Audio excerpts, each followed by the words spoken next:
Harlot Hotline is recorded on stolen land. We acknowledge the Wurundjeri people of the Kulin Nation and pay our respects to elders past, present, and emerging. It always was and it always will be Aboriginal land. I'm June Jones, and this is Harlot Hotline, where S workers and industry aligned baddies drop the act and say what we really think.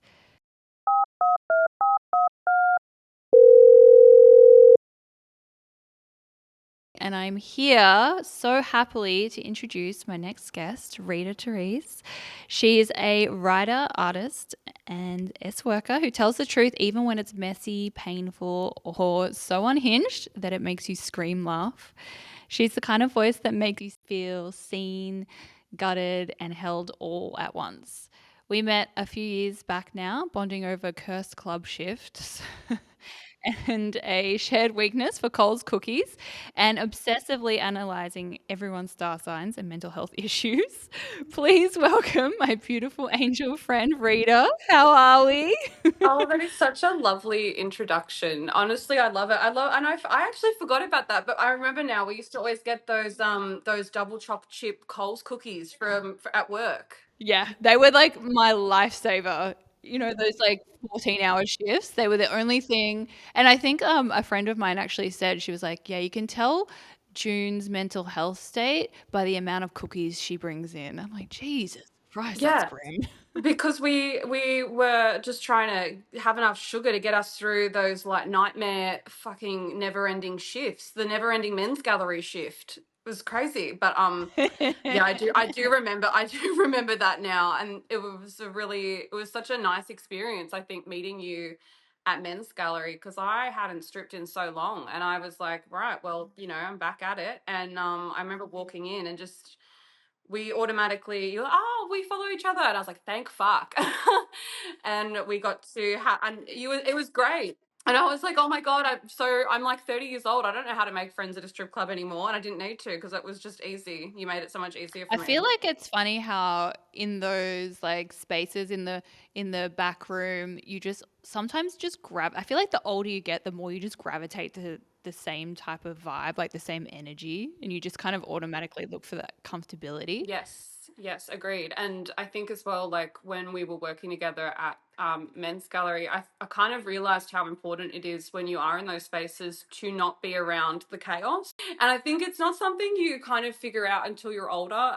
It's just like that kind of like chaotic energy, and everyone's screaming and running around, and you're like, oh my effing God. And you start to be like, no, I need to get into I'm about to hit the sales floor. I need to get into my Zen space. I know. It feels kind of like I always kind of imagine like the chaos to me is almost like when you pull the plug out of the bath and everything's just like spinning and getting sucked into it and you're just like, oh, I'm too old for this. Stay away from me. I need to like focus on like getting fucking cooked Greg away from me, but taking his money at the same time. Yeah, exactly. That was like, I think something I really, when I first came to men's gallery, I'll be honest, I was actually not a very successful stripper when I was younger. I was never very good at it. I had no idea what I was doing. I didn't understand it at all. And then when I stopped escorting and I was like, I have to do something different because I'm so burnt out, I decided to go and work at men's gallery where we met.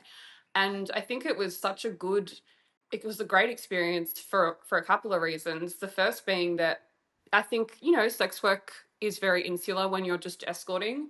You don't really Mm-hmm. spend a lot of time around other women and other people. And I think it can make you incredibly self-critical because all you have in order to like reference the way you look or who you are is as Instagram and Twitter, which is not always great for you mentally and psychologically because you're only comparing yourself to like this incredibly retouched airbrush thing. So I was like, maybe I'm hideous. And this isn't about to pivot with me being like, and then I went to men's gallery and everyone was so fucking ugly. It's Like, so funny that you say that though, because I feel so similar. Like that really resonates with me. And I felt super insulated just in the club world. And I also felt that, like, it was just comparing myself to what I'm seeing, which was, young, predominantly white, pretty girls in the club and Instagram.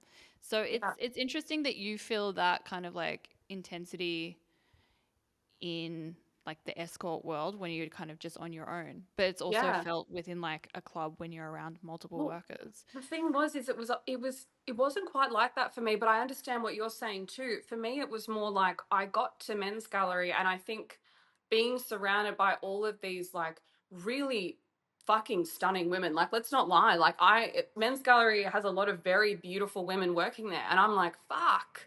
How am I going to make any money? And that, when I was in my 20s, that would have really shifted my whole headspace, and I would have gotten really fixated on it and just embodied that and been like, I'm a hideous gremlin and I'm not going to make a dime.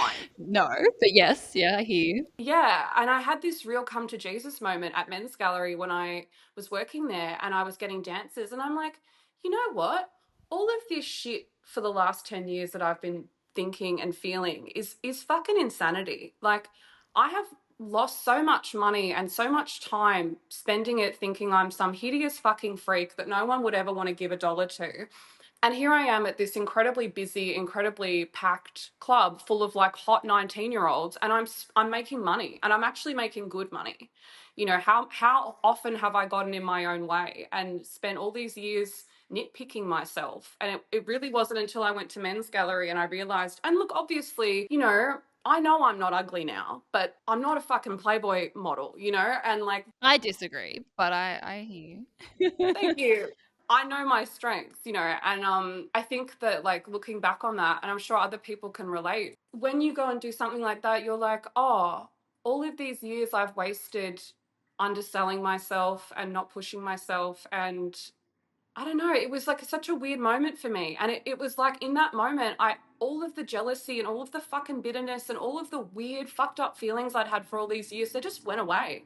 That's so good. I'm glad that's the positive that you got from it. Like, that's a pretty bloody good positive to leave a strip club with, because a lot of people kind of come out the opposite. Yeah, I think it can. I absolutely can understand why. I think for me it was more like the jealousy went away because I realized that like it wasn't helping me anymore. It was actually Yeah. stopping me, and all these things that I hadn't done in my life because I was so threatened and insecure. And I don't know, we've gone on a complete tangent. No, I think it's a nice way of hearing it. This industry serves people for so many different reasons. It's so many different parts of their life. And if you're able to walk into a situation where you're not too sure what you're going to get from it, but you're able to walk away with a positive, like that's fucking incredible. That's such a huge win. And I think the older you get, especially being in the industry, you kind of have to accept those wins little more than you would back when you were younger. Yeah, exactly. And the second part was that I realized that stripping is sales, and that all I had done for years was be so fucking obsessed with the way I looked. I was like, I have to starve myself, and I have to have hair extensions in, and I if I don't have those things, all they were just all they are just like an additional costume to your selling outfit. But ultimately, and then that's at Men's Gallery. I started reading books about selling. I was reading like Zig Ziglar's Did fucking, you? yeah, dude, I was reading Zig Ziglar's Close the Sale. I read Never Split the Difference by Chris Voss, and I had little cards, and I don't think I ever showed you guys because I was like, you'll think I'm a fucking No, freak.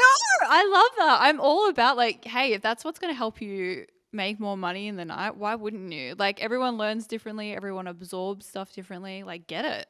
Yeah, I think if there are any other neurodivergent workers out there, that might be helpful. If you find yourself someone that likes structure or sets of rules or things to follow and guidelines, I think reframing some of the things I felt like I couldn't quite grasp as a neurodivergent person in the construct of like, this is sales helped. Yeah. So pivoting now from working in the club, well, I guess this kind of goes back to working in the club. Were you ever recognized by any clients in the club as the author that you are? Yeah, and I think like that is always so uncomfortable for me.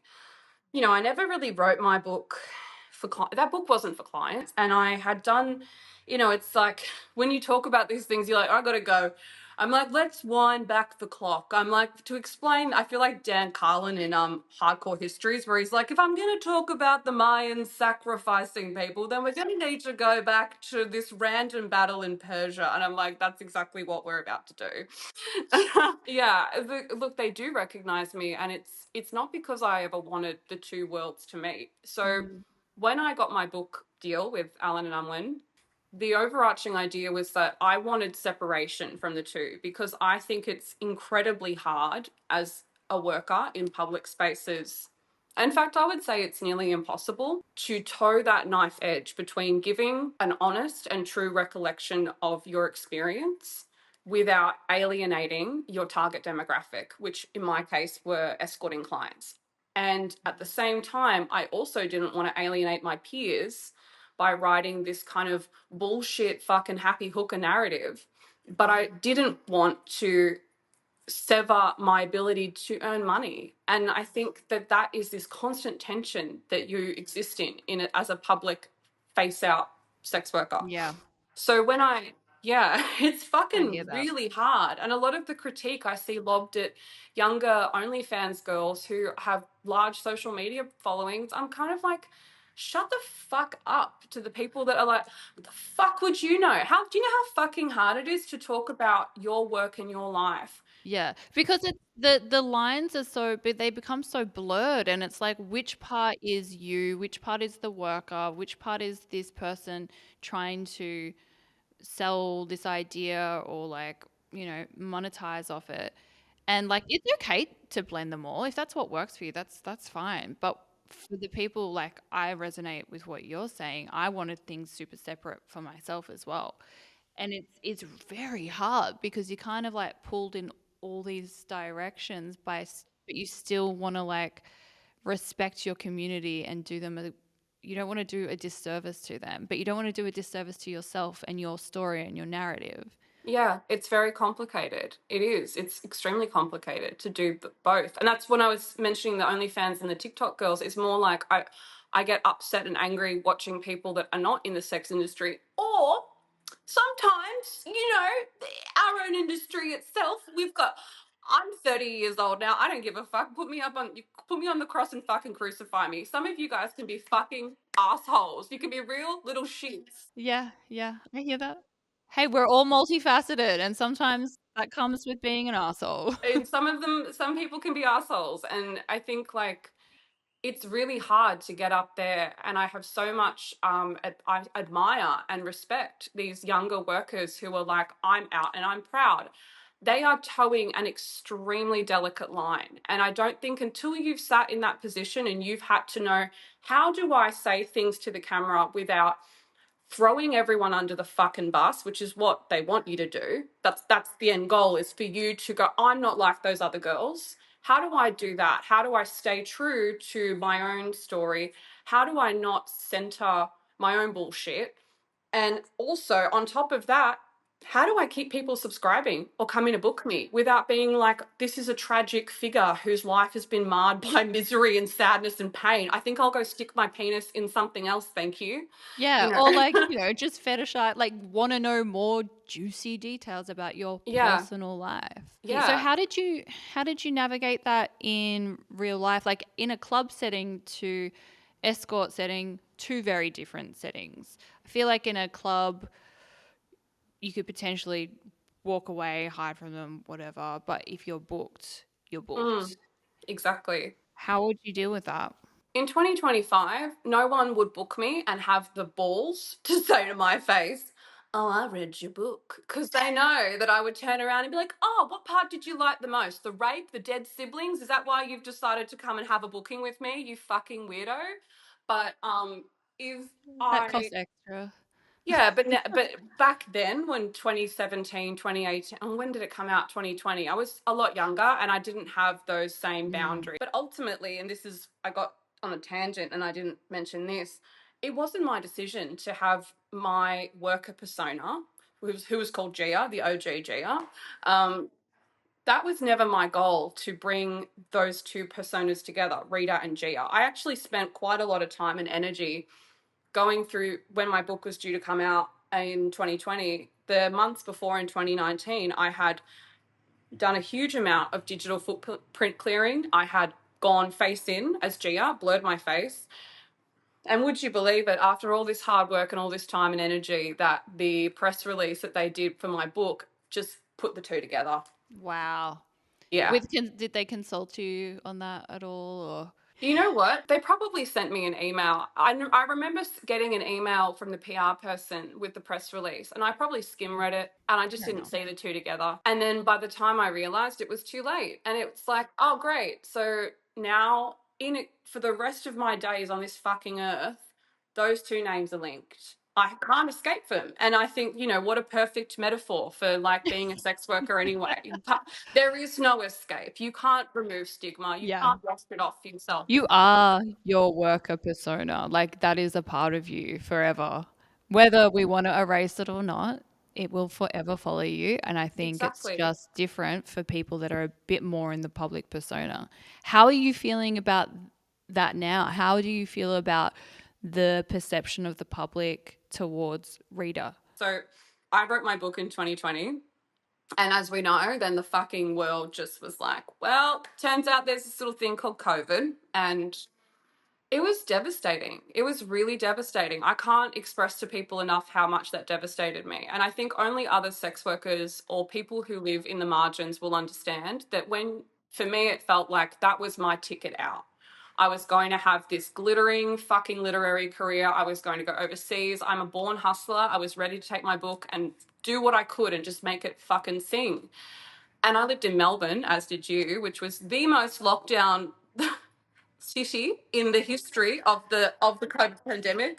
Yeah, I feel like I'm starting to sweat and feel a little bit triggered about the the lockdown. But yeah, I hear you. It was really hard. And, all the things that would have naturally made me feel that the project had come to an end couldn't happen. And that's okay, because I couldn't have a book launch. I couldn't do it. On the upside, a lot of people were at home reading.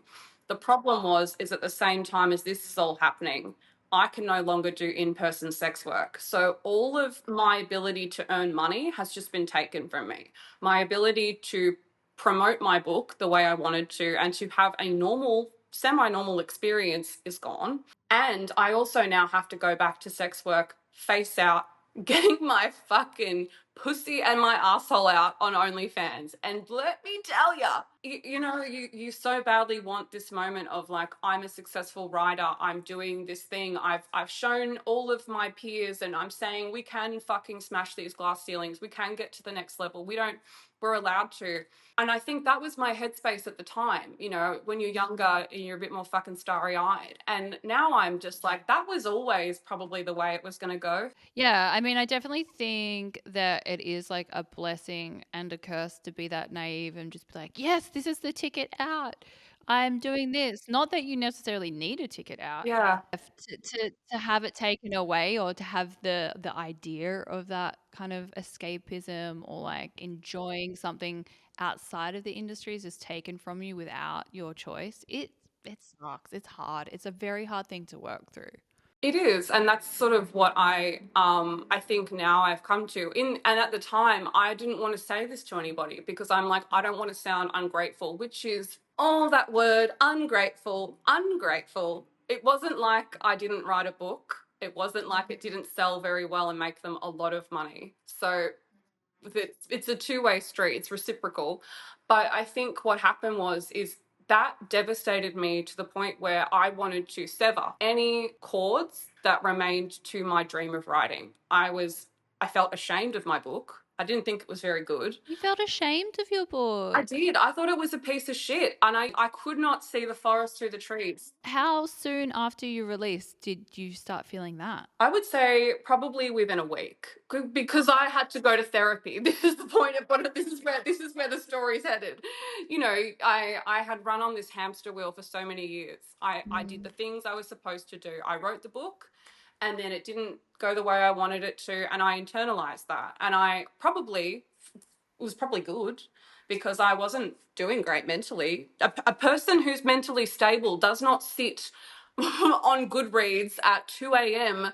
drinking a whole bottle of wine and reading like what some hot take from some 3-star, you Babes, know. it was COVID. I don't think anyone was very mentally stable, but also, like, I would probably be doing the same thing. Like, you relinquished such a deep part of your personal self, your personal lived life and experience. Sometimes trolling through those comments on that, you feel like you might get some clarity on that Yeah, I experience. made a devil's fucking bargain. I think it was very naive of me to think that I would be treated as anything else than a freak show, and that people were genuinely shocked and surprised to realize that the book was more, it wasn't some salacious read. It was like, no, this is about grief and loss and trauma and all the things that happen alongside sex. And it was so confronting. Anyway, so all that happened, and I'm lost my literal touch with reality, and I'm like gone into a different fucking stratosphere. And I just went no more. And I look back, and I wouldn't recommend other people do this because I did cut off my own nose to spite my face. It may surprise people to learn, but I am a very prideful person. And I just said to my publishers, you know what? Cancel my fucking interviews. Unless you're sending me a check in the mail, I don't want to hear from you. Fuck off. Wow. Yeah, I was like, I'm done. I'm done being this one trick pony. I'm out here in the struggle right now. I'm literally putting things in my asshole on camera so I can pay my rent, and my book tour is cancelled. So bye.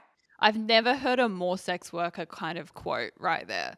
Like, what are you guys gonna do for me? Like, I gotta make money. Like, what's the point? Which I mean, it sounds crazy and ungrateful, but I was so young then. My brain hadn't even formed. I wasn't, how old was I then? 2020. I think I was 28. 28 or something. I think I just turned 28. And I was, in the throes of like active addiction, which if you've read my book, it's fairly obvious. And I was unmedicated. And then I think 2021, I got sober. And now I've been 5 years sober. So that's pretty cool. Congratulations. That's such a huge accomplishment. Thank you. It was like what, but then what happened? It's like the book. It's complicated. Like I basically went no more, and this is what I had to. This is what we were speaking about earlier, and I got on a total fucking tangent, and we had to go, right back to the Mayans and to explain it. But Not the ancient history with Rita. yeah, I know. Well, I haven't spoken to anyone in 5 years, so I'm like, I've got to catch you all up to what I was doing. We're all here for it. When I finished that book, basically, I was like, I cannot trust the world to give me an opportunity like that again. I felt like I had failed. I had squandered my chance to ever do anything outside of sex work. And I became extremely depressed, extremely depressed. And then I went to uni. I went back to study, still doing it. I'm doing my law degree. I'm almost finished. Amazing. I wasn't sure if you were still doing that. That's Thank incredible. you. I am. Yeah, I had to have a break for a while because I burnt out, but I'm back. And then I decided, and this is, I think, where it's kind of interesting or painful, and I think that's why it's good to talk about it, is for all these years of being this really proud and out sex worker, I just became deeply ashamed of sex work. And I wanted to completely distance myself from it, which I now know is insane and sad and really, really depressing to hear. It's not a Yeah. cool, fun Is thing to that be. is that because of do you think that a lot of that came from, like, the experience you had once you released the book and the public's kind of perception of sex work through you? Yeah, it did. And it also, yeah, it was also because I feel like, I don't know if other people can relate, but I felt like just like I was wrong. Like there was something wrong about me. Didn't matter what I did, I couldn't quite get it right. And I watched other people far better than me handle the process of writing a sex worker book and how they handled it. And I thought, why couldn't I have done that? Why wasn't I able to do those things? What is wrong with me? And I think through that, I looked for the target, and it was like, it's the sex work that's the problem, which is why this is such an interesting conversation, because it's like, that's what we've all been told. When you don't do sex work, everything's going to just come up roses for you. You know that all of your problems are to do with this. If you don't do sex work, it's going to be great. Your life is going to be fantastic. Yeah, you've chosen this narrative for yourself, so what do you expect? Therefore, you deserve to feel shit. You deserve to have bad shit happen to you because you've chosen this industry. Yeah. well, let's do a little experiment. Okay, I'm going to Mm. go and fucking leave sex work. Well, what? Well, blow me fucking down. Would you believe that it wasn't actually the sex work that was the problem? I'm shook. I'm shook it wasn't No, SY. it turns out it's actually not the sex work. It turns out that if you've grown up in an environment that's destabilizing and disruptive and abusive, and you've known only like trauma and suffering throughout your life, it's pretty unlikely that I was probably ever going to do much else. In fact, most of what I realized in the past, how many years it's been of me going really inwards, is that it's a miracle I'm not dead. That's actually the true miracle, is that I didn't just turn to heroin and didn't Yeah. overdose. Like, I feel you on that. And I think that's really confronting for other people to hear when we say it. I feel that a lot. I look at my past and I'm like, fuck. Like the shit that I've gone through, it is actually insane I'm still here. So, but like that's a huge win. It's so like I know, but it's so dark. it is dark. Yeah, it is dark. And what do you do? How do you explain that to people when you're talking to people at a party and they're like, "What do you do?" And you're like, "Well, I'm not on heroin." But then I think it kind of like then you kind of become that stereotype, which for me I was pushing against for a really long time. Like, oh, she's the sex worker that has like this crazy upbringing, history, childhood, teen life, all this stuff. And then I'm just like, yep, I'm just, I guess, one of those S workers, and like that guilt and the shame. So I can kind of see where that like rejection of the industry could have come from. And that's not to say that I'm not like, and that's a normal and healthy response. I think it's important to Mm. discuss these ugly truths. I was hiding from that. I was like, it was weird. It's like I've spent all of these years being a proud worker, and then all of a sudden I was like embarrassed and ashamed. And I think that was when I was like, and I joke about like I should have been doing heroin. It's not like I never tried opioids, it's not like I never tried them.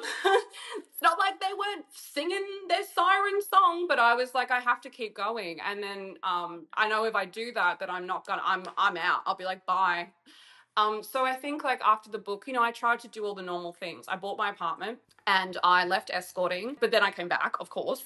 Taylor's oldest time. Um, but what I mostly did in the time off was firstly go to therapy, and not just like once a week, like I went for 2 hours every week, because all of the things that I had been Wow. suppressing, my book brought them to the surface. Why didn't I feel a sense of accomplishment? Any other person would be like, wow, what an achievement. But I just saw it as this like blemish. I was really unhappy. And that's why I think when we talked about Men's Gallery, why that was such an eye opening moment.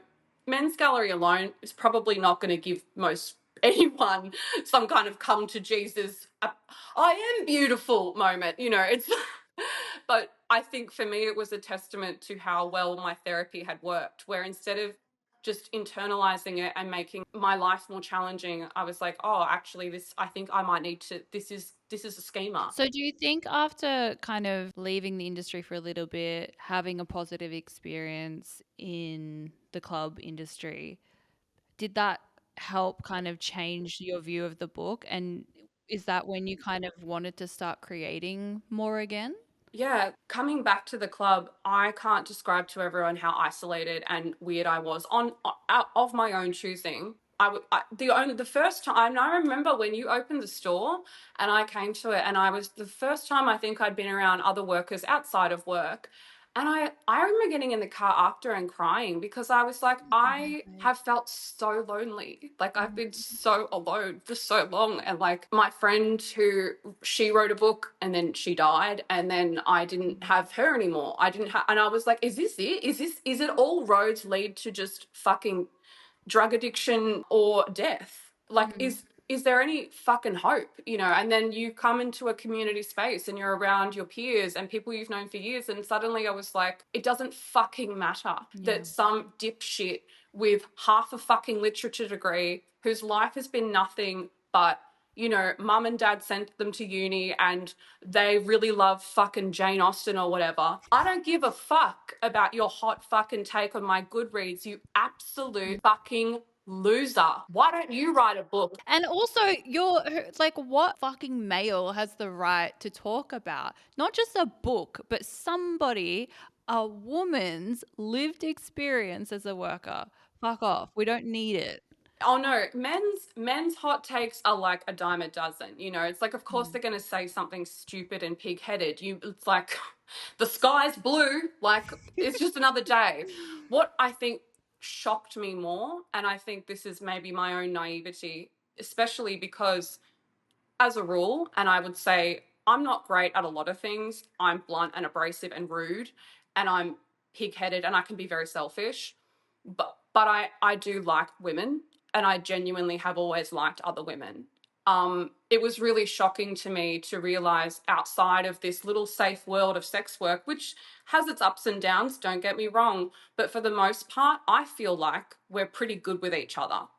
You know, the enemy of my enemies is our fucking enemy or whatever. You might not like the other girl at the club, but let me tell you, if some fuckwit came towards the two of you, you two would be together. That's what happens when you're in this stigmatized, deviant world. But then I was realizing that actually women outside of sex work really actively disliked me. And they were the ones who left the most, you know, acidic commentary about my book. And that's when I began to realize, oh my fucking God, like I used to think it was just men that were the problem, but I think it's actually the wide world dislikes us. Yeah, that sounds about right. Yep. They want to pigeonhole us and we're a scapegoat for everything that's wrong in their life. And they can kind of pile on and let out of all their frustrations. So I hear that. So, how are you feeling about creating now? I think if there was like a weird sliding doors moment of when I was going to keep creating and when I was not, it was definitely like about 2 years ago. And I don't know if there's other people out here who are listening who are artists or even yourself or creatives or writers, or you might be a musician or whatever it is that you do. It's a friend. It's a person that you've had with you your whole life. I've always written, I've always created, and it didn't matter how fucking dark it got in my head. I knew I could escape the world through that. It was like it had been severed from me. I can't describe it. It was like a phantom limb. I couldn't get back in touch with my writing. I couldn't write. I would try. And at the same time, there's this like fucking cold hand of time being like, you need to create another book. You need to stay relevant. And I'm like, but I fucking can't. I literally cannot. Do you think that that hand was like maybe coming to you because of the success that the industry gave you, like saw or like perceived your book to be, and you felt like maybe pressure to live up to that a little? I did, and I also wanted to give everyone a happy ending. Like, not in the way that we think. Like said, that's a double entendre. I wanted to give people something uplifting and fucking positive. Like, hey, I wrote this book, and then I wrote a second one, and look, all this good shit happened. And instead, I was like, I went fucking batshit insane. I went on a fucking self journeyed internal vision quest, lived like a fucking monk, deleted all my social media for 2 years, and went to therapy for 2 hours a week for a year straight. It was not giving the glow up that I wanted everyone to hear about. And I'm like, how can I come back to my peers and turn around and be like, well, no, I don't actually really have too many positive things to say. I will tell you that I've done a lot of work on myself. But that's so interesting that you say that because it's more like a reflection of how you're feeling about yourself. Because I think that like rawness and open honesty is what catapulted you to like the place that you're at and being so well known from your book. It's, I think it's just that weird kind of like crossover where maybe it just didn't sit well with you because yeah, like you said, you wanted to give them a happy ending, but life is bullshit. Life just does not have happy endings unless you're paying someone for them, you know? And I agree with you. And it took me all of these years going through these processes and the creativity side being severed from that. And then I'm like, okay, well, I can't fucking create. Now I need to learn to view others' creativity. And I think that was the first pivotal moment for me was like, I had never really been a spectator because I was running on a fucking hamster wheel because I was severely burnt out constantly, but also because I am driven. I am fucking ambitious, but to my own detriment at times. And Feel you on that one. Hello, neurodivergency. yes, exactly. And for the first time, I needed to listen and to observe other people's creativity. And as all people who are type A, perfectionistic, highly ambitious, highly driven people may have their own little fucking winged devil on their shoulder saying to them in the past, for me, where it was like, look at how good they are. You'll never be like that. You'll never write anything that good. You'll never create anything that good. And I had to learn to be like, shut the actual fuck up voice of my psyche. And that was the first step. It's hard. It's so much easier said than done, but to really kind of like embody that and teach yourself to believe that, it's a hard thing to Oh, do. I still don't believe it, but I just am better at understanding that it's an intrusive thought, and I just have to let it sit there. And then you picture who's laughing at me. Who are the people I imagine reading my book or reading my Instagram post or watching my videos and mocking me? Firstly, how depressing that I can even visually picture them, that I used to have people in my life like that who I knew whose personality was that way. And let me just fucking say something. In my old age now, I can see it so clearly for what it is.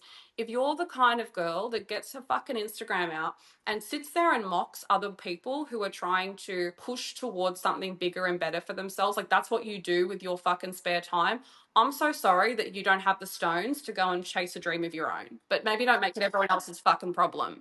And if you hang out with girls like that, let me tell you, if you're listening, get rid of them. They are not good for you. And hey, they might even be a shitty day. I don't know. But but like they're shitty people and they're trying Yeah. to compensate for their own fears. They Mm. so badly want to be successful, but they are petrified of Yeah. doing anything that would make them vulnerable, which is the second part. I realized that a lot of my shame came from that vulnerability and I saw it as a weakness. Vulnerability is very hard to deal with, I think, just in general. But I feel like adding in personas of work, sex work personas who you have to compartmentalize yourself to be as a performer, Mm-hmm. and the vulnerability, it gets so entangled and intertwined, and it's really Yeah, hard to kind of like break it apart. it is.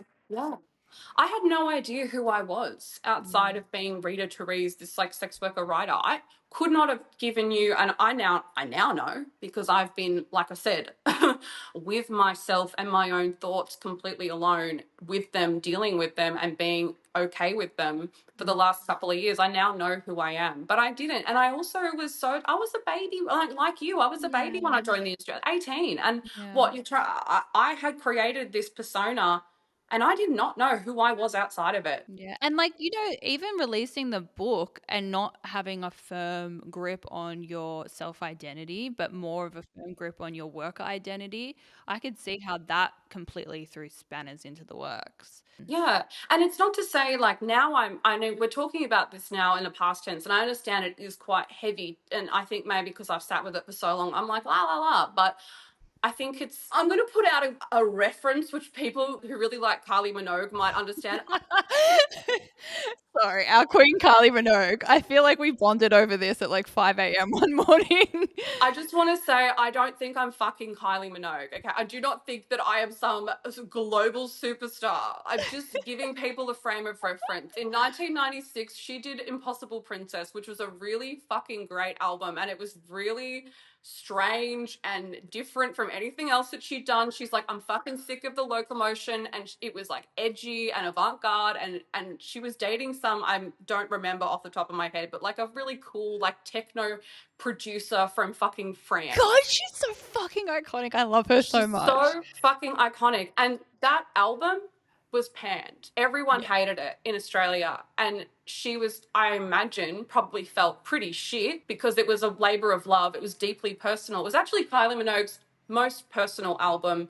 I love the backstory on this. I love that this is like your special niche interest is like the details of the Kylie Minogue discography. It's well, then she did someone's gonna, I can't remember if it was Impossible Princess or Fever. It was one of them, but whatever the fucking album was, it was the one that had all of the banging hits on. But she was never that vulnerable again. And I think like that kind of shows you it's as a woman, and being vulnerable and being open. I mean, and to her, and this is what I love about the story, is she's just like, all right, you guys want a fucking album full of bangers? I'll give you an album full of bangers. And that she did. Yeah, and she's incredibly successful. And I think, but we don't really talk about that sticky part in between. You know, what does life look like in between fucking your Impossible Princess and your fucking Fever? You know what I mean? Like that's the crux of the issue. Is like we only really see these like incredible works of art, and Yeah, you see the highs or the lows, but you don't see the work and the conflict, the inner conflict in between. And that is like where the magic happens, but it's also where the hell happens. yeah, that's the best part and the worst part, because it strengthens you, and but it's really hard, it's really difficult. And I made a rule to myself, and I created this sort of binary timeline. We both love astrology, so I was in my Saturn returns from I think it was March 2023, very apt, till mid 2025, and mine's in Pisces, so like in the fifth house of creativity, no surprises there. And I made it my goal. I was like, I don't give a fuck if I just write the word fart on the page 100 times. Like, by the end of my Saturn returns, I have to write something, or that's it for me. If I don't get it done by the end of my Saturn returns, then I'm not, obviously, this is not the path I'm meant to be on, so fucking be it. And is that when you started writing It's when I started writing again. Yeah. Yes, amazing. And because I read the most recent thing you uploaded on the Substack, and I was like, "Oh," I was getting so emotional because I just felt so proud because I could kind of hear in the tone there was almost like this little bit of release, like a little bit of a tension release. Yeah, and it was the first time that I had published anything or written anything. I've written lots of stuff, but I just, either deleted them or fucking screwed them up and threw them over my shoulder. It wasn't just by writing. Anything I did, sewing, painting. I wasn't like I tried other mediums in this time, but I was so blocked creatively because I just, how can I make anything good? How can I write anything good if I'm so full of self-loathing? How can I and I mean, yeah, there's tortured artists that do that, but I don't know how they manage to show people, because I'd have to go back to drinking. You know what I mean? Like, you can create the shit. It's like putting it out there is the difficult part. Yeah, I think now I feel like writing that. And I mean, it's very random. People would be like, "Oh, I loved your book," and now I'm reading this weird fucking essay about these two paintings from the fucking medieval Oh, times. this is so Rita coded though. Like for me, I'm like, this is so on brand and I'm fucking living for it. And I think like that's for anything that's creative. Like if that's what you want to do and that's where you're finding your passion, fucking go for it and take that limitation off what you think others expect of you. Yeah, well, and I think as well too, even writing that piece made me realize that like I was still in a way hiding from sex work. I was still not living, because I always wanted to keep, I don't know, this is the current piece I'm working on at the moment, but I think even when I finished my piece about Goya, and it's still not perfect, but I needed to get it out there, because I'm like, if I don't fucking upload this, I'm never going to write again. So I just need to put it out. But then I even realized in doing that, I still hid. I still was very shy and not as vulnerable or as open. And because I hadn't probably really finished that process, and began to recognize that the stigma of sex work, and that it is something that I felt that I could remove. Surely I can get rid of it. And I'm thinking to myself, and in hindsight, I do love academia, and I do love writing about weird topics, and I do enjoy reading, which is something else really fun that came out of my long period of not talking to anyone, and living off the grid, was rediscovering my love of these kind of weird topics and interesting things. But even when writing that, I still believe I was hiding from my sex work. I still believed that I was still seeking approval, and still seeking that to be accepted into these institutions, which I know, having done almost all of my law degree now, having tried to be in part of institutions, they do not want us. They don't want me. They might want other people, but they don't want me. And Yeah, I it's think just so fucked that in order to kind of navigate those industries, those fields, we have to lump ourselves into a category as a person. And we are all yeah. so multifaceted. It's just so unrealistic. Well, I think it's the most freeing and liberating moment for me was going, I was marked to be different from birth, being Mm. neurodevelopmentally disabled, having a traumatic childhood, having death in my family. All of these things it was already written in the stars. And Yeah. I think I've been living this kind of false lie and this false life where I believe that, I could transcend. I could atone for the sins, the original fucking sin of like just even being weird and strange and born to the wrong family. And it's like that you can't actually.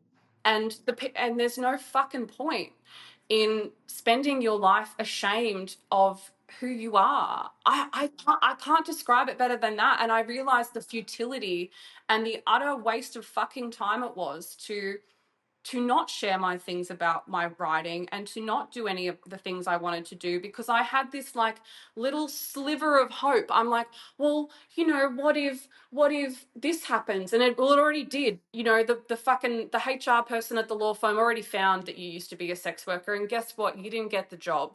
And you already found that I tried out for the Australian Army to be an undergraduate lawyer. I know. I actually got pretty far, and it's so funny when they were like to me, because they pay for your degree. The military, historically, a lot of people from the margins, that's why it's a system that works. It's, hey, we'll actually pay for your degree. You just got to give us 3 years of your life. Who's going to Wild. choose? Who's going to choose that? People that haven't got a lot of options. That's who. Yeah. Yep. You know. Yep. And the system continues. Yeah, but they once again, it was like they didn't Yeah. outwardly say sex work, but I But and that's when you know yeah, when that's what they know. It's like this yeah. silent nod. And I think that's kind of when it's not like a futility and it's despairing and we should all like beat our heads against the wall and it's the worst. It's more like, okay, so I was never supposed to be in your world. Yeah. It's really confronting, I feel like, when you get to that realization. Do you think that there's like maybe a little bit more comfortability in accepting that? Yes. Yes, I don't know. I can only speak for myself because once again I'm white. Like I'm cis. I'm not in the deviance category. I'm in there, but there's other people that are far more stigmatized than me. I think more so for me, Mm. what it was like, I'm done trying to appease these people. I'm done trying to make myself more palatable. Fuck it. You Mm. don't want to hire me because I used to be a sex worker when I finished my law degree. I'll fucking go become a barrister. Suck my dick. Like, I no love one, hearing no one. that though. Like, obviously, yes, the sucking my dick part, but also I think like that is truly something that comes with age, and that finding yourself and the comfortability in who you are and your past and your present, it like dictates how you feel about moving forward and what spaces you're wanting to be in. So that's a positive thing. Respectability politics thing. It's about, you know, like I when I wrote that piece about Goya and Rubin and talked about Jung's ideas about the collective unconsciousness in it. Another thing that Jung talks about with archetypes is one to do with, and this is something that I think for me, Goffman's theory of stigma to me explains why the sociological reasons that we're as sex workers branded as deviant, and who else is in that category, and why, and what purpose it serves. And yeah, I think it makes life a bit easier for me now. I used to kind of, and maybe it doesn't for everyone, but I think if I have that system to work off, I can go, I'm not forgiving them, and I'm not saying that that's a cool and normal way to be. But what I'm saying is more so that, like, I know why you don't like me. I know why you've said no to me to come into these spaces. I know now why I threaten you and challenge you so much. It's not just about sex work. It's about everything that I embody as a woman and as a writer and a creative. It was very confusing and confronting for people, for the bad fallen woman to not have a tale of remorse and retribution. I didn't atone. I was like unapologetic. I'm like, yeah, sometimes I do like to fuck. I just always say, like, I feel like just existing as a woman or is it even as a sex worker, that is just political. Just the existence of us. It ruins people, like, it shakes people to their core. And just by us existing. We don't have to be in their life. We can just be visible. Visibility is enough to freak people out. Because it makes them ask questions. You have to, and if you're not used to that, if you haven't gone on a self-inflicted vision quest for fucking 3 years and gone deranged, you don't. And most pretty much most sex workers I know, I'm like, I think we've all had our own fucking deep internal quests of the self, and yeah, I've very rarely met someone in this industry without depth. Met a lot of people outside of the industry that are about as deep as a puddle. And like when you're in a political job like this, you do have to, your existence is political. And so it's like, and I think the end goal is to, for a lot of the people, if, I'm trying to think about how to phrase it, it would be very confronting to suddenly start asking questions to yourself about why the existence of a sex worker or a hooker or a prostitute. It's not a bad word, just not said by normal people. I don't mind if other sex workers say it. So let's say, if you're a prostitute, why is that so fucking hard for them to hear? And I kind of like, I Because it still just don't shakes get them it. to their own cause. It just shakes them. Like, and we also as sex workers, it's so not our job. It's It's just not our job. It's not not our our job to fucking job. constantly educate No, and hold space for those who don't get it. Like, people, I feel like civs and non-workers tend to forget that, like, they can self-educate. Anyone can educate themselves. It doesn't fall onto the minority to tell you the reasons why it's bad, why it's good. Give our traumatic lived experiences, give our happy lived experience. We don't owe you anything. Even when you're paying us, we don't owe you anything. I agree with you. I think as well too. One thing I've been thinking about lately, with that was like, and as with all ADHD conversations, they go right back to the very beginning. It comes back to that idea about that tightrope that you have to walk as a public-facing persona. Because if you say sometimes this job is very difficult, or I'll go out on a limb here, I'll say I don't think people without trauma are very good at this job.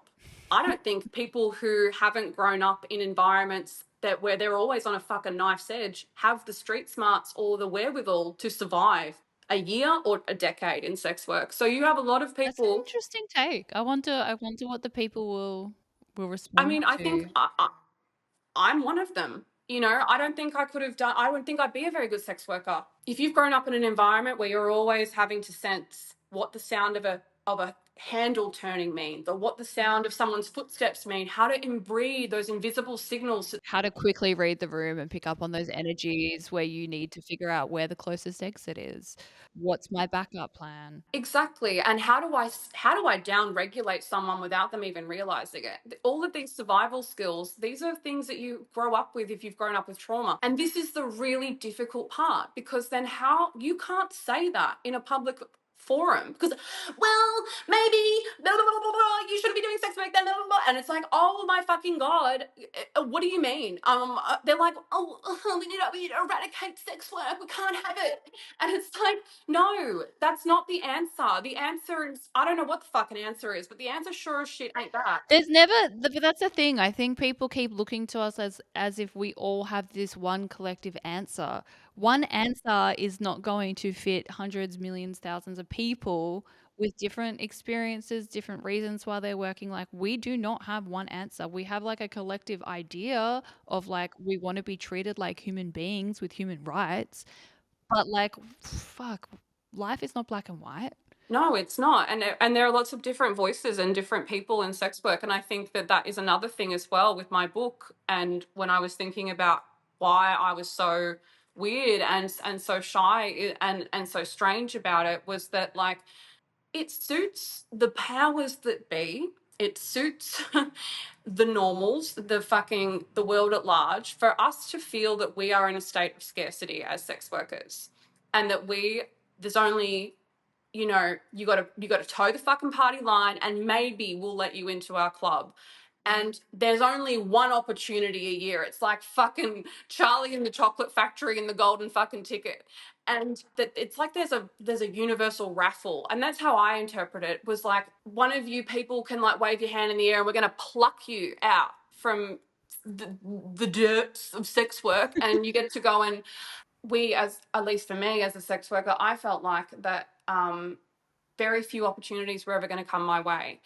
And I think that that is an ideology that's hammered into us from before sex work, from being like maybe not a great home, or maybe not a great socioeconomic background, or from being in a different, like another deviant category. And so I feel like with the book and with that, I've kind of lost my train of thought. But what I'm trying to say was like, essentially, that it's very easy for us to fucking turn on each other.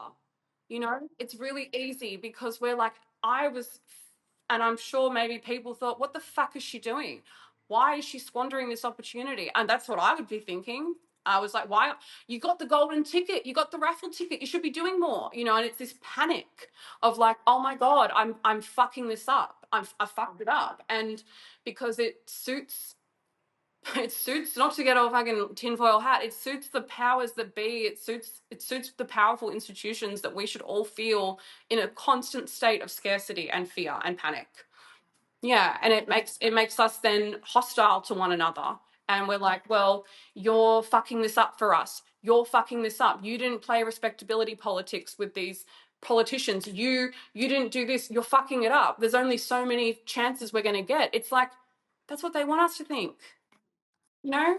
And that's why we get asked these homogenous questions, as though we're all just one fucking monolith of people and not a variety of people. But it's also because we've had to work so hard for these opportunities. The Like bare what? Not being minimum. bare minimum, not Bare being not minimum. being Let's be real. mandatorily fucking STI tested by the fucking state of Victoria every 3 months. Thank you, fucking, thank you 2023. Like, you know what I mean? It's Yeah. crazy, and No, so I I feel hear like you. it's hard. And then back to, I think as well too. No, we shouldn't be educating people about why we do sex work, because we actually can't. Because to say what we've just spoken about in this podcast, you got to talk about stigma. You got to talk about all these faceted, intercorrelating things, from fucking Carl Jung to this to, I've thought about it. But you can't. You can only do it from one perspective realistically, and all perspectives are different. Exactly. And it's not a soundbite. Yeah, exactly. And it's also Exactly. not easily condensed. And it's exactly what you said, it changes for everyone. And so it's like, how do you answer that question? And you can't actually answer it. And you can't, then I think in turn, I think it does sometimes make some people who are outside of sex work, it reinforces, you can't win. It's a double bind. If you say, I had a difficult life, this was one of the very few choices I had, then that confirms that they're like, oh, well, of course you just did that because you're a fuck up and you've had no other options and we need to remove sex work. No, that's not what I'm saying.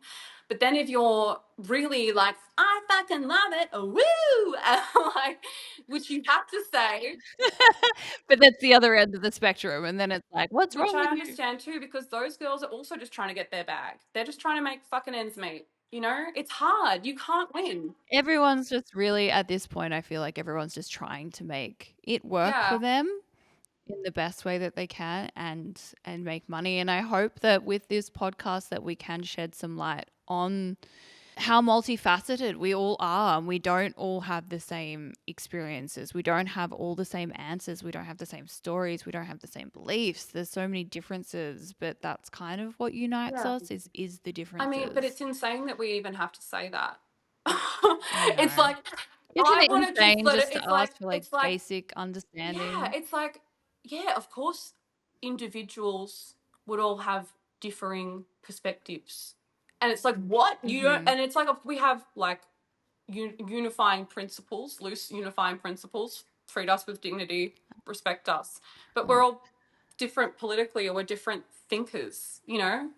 It's not just like you know, my full English accent. It's not just like we're all just one fucking person, you know. We can't be. no, we are different. We are all Yeah, different. exactly.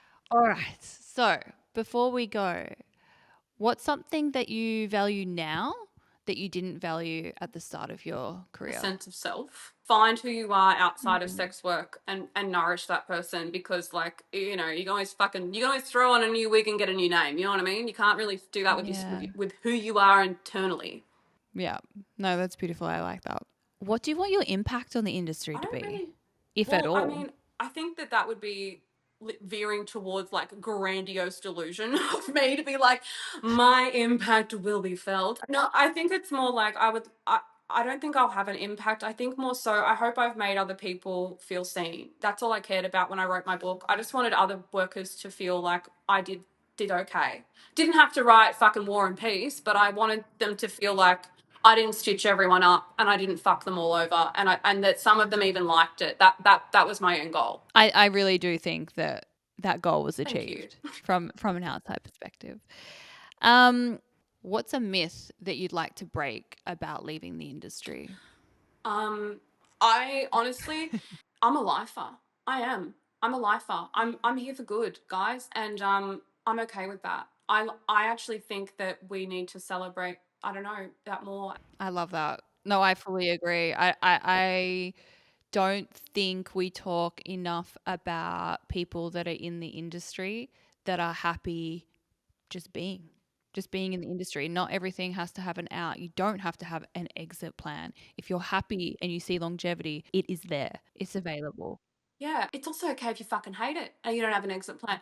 Honestly, fuck it. Like I don't give a shit. Like you should be allowed to keep doing it, and that's the fucking core thing that a lot of political feminists struggle with. It's like, no, actually, it's okay to do it and to fucking loathe every second, because respectfully, sometimes there aren't a lot of other great fucking shining, there's not a lot of shiny options out there, and it's okay if. And I want to say that I think a lot that any workers who feel that way, that's fine. It's okay to hate it, and it's okay to love it, and it's okay to feel ambivalent, and it's okay for that to change.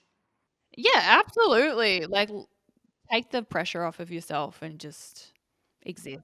Well, thank you so much for chatting and letting us into everything that's been going on in your world and in your brain and everything with your creativity. And not to put pressure on you, but I'm always excited to see what you're going to do next. But, you know, on your own terms, in your own time, Yeah, obviously. I'm feeling like I think that doing this podcast is actually the first step back for me, you know, and allowing myself to be, you know, raw and emotionally vulnerable when I haven't done that for 5 years. Like it, and rather than feel sickened, sickened by it, to feel like catharsis or to feel a sense of like coming back into myself. I think that's pretty powerful, and I'm really grateful for you for the opportunity to do that. No, I'm just so appreciative to A, have you in my life, but to B, have you a part of this. It means the world to me. So I love you so much. Thank you. Love you too, and thank you for having me here. Anytime. Where can the people find you? What's your Substack? Do you have socials? What would you like to I have plug? my Substack, and it's substack.com/Rita Therese. And I have my Instagram back again. Unfortunately, when I went insane, I deleted my Instagram. I was like, I'm never gonna use this again. No, babe, I feel that. I think we've all been down that Yeah, route. but I do have a new one that I post occasionally on. I'm actually not very I'm not very online anymore. No, I'm literally just like I'm just not Feels. on my phone very much. I've just tried to enter the world of TikTok and I'm like, bruv, I am too old old and too musty old lady vibes to like figure it out. I also just have not got the attention span, so I feel you on that. Perfect. And thank you so much for joining us. We love you. Thank you for having me. Bye. This is Harlot Hotline with June Jones, and thank you so much for listening. A big thank you to all of our guests for showing up with honesty and fire. For guest links and Harlot merch, check the show notes on our Linktree or on our Instagram at Harlot Shop.